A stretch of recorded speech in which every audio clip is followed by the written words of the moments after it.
everyone. My name is Dar Rath and I'm the pastor at Faith Lutheran Church in Port Elgin, Ontario, Canada. And each week I bring you a message, a story that takes about 5 minutes to watch, written by different authors.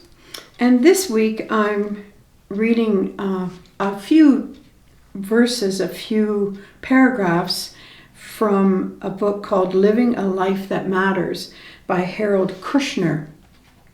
It's just an excellent book, but it's going to be sort of an abridged version. So Harold Kushner writes, I would often recall the words of my teacher, Abraham Joshua Heschel. When I was young, I admired clever people. As I grew old, I came to admire kind people.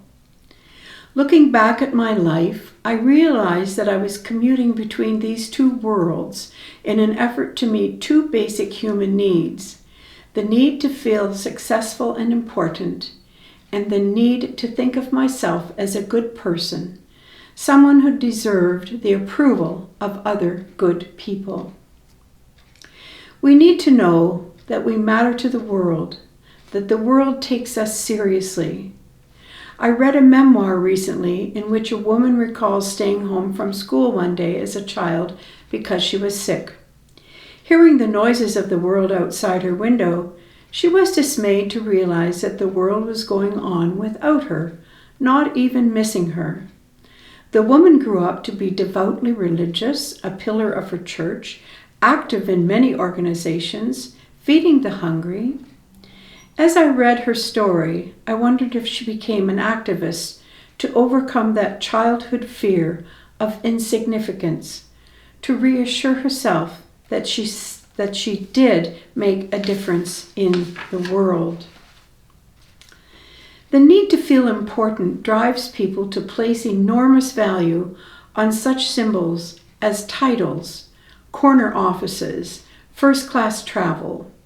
It causes us to feel excessively pleased when someone important recognizes us, and to feel hurt when our doctor or our pastor passes us on the street without saying hello, or when a neighbor calls us by our sister's or brother's name. The need to know that we are making a difference motivates doctors and medical researchers to spend hours looking through microscopes in the hope of finding cures for diseases.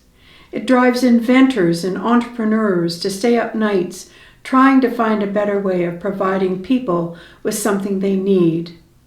It causes artists and novelists and composers to try to add to stored beauty in the world by finding just the right color, the right word, and the right note. It leads ordinary people to buy copies of the local paper because it has their name or their picture in it.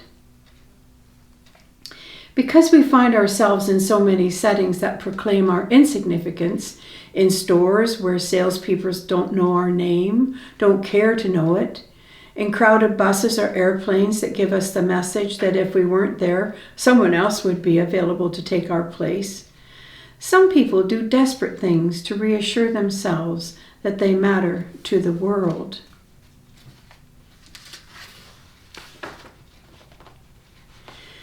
We human beings are such complicated creatures. We have so many needs, so many emotional hungers, and they often come into conflict with each other.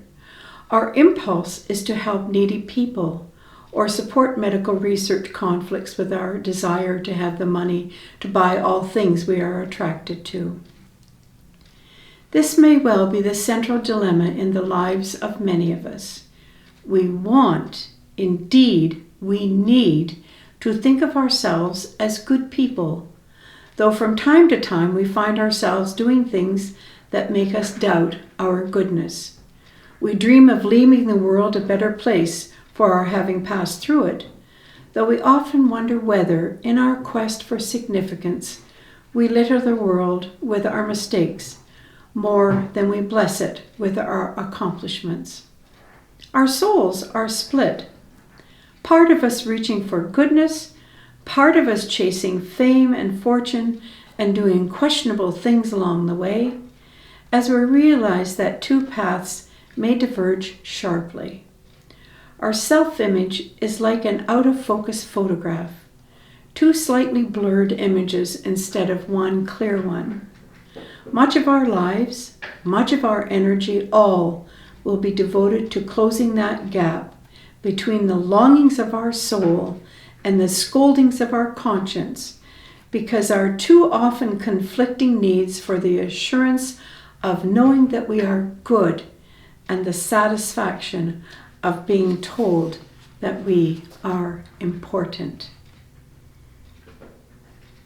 Amazing writing, amazing writing. The book again is called Living a Life That Matters by Harold Kushner. And I've just read you a few paragraphs. And so, some things to think about this day, this summer day. And thanks for taking 5. See you next week, and blessings on your day.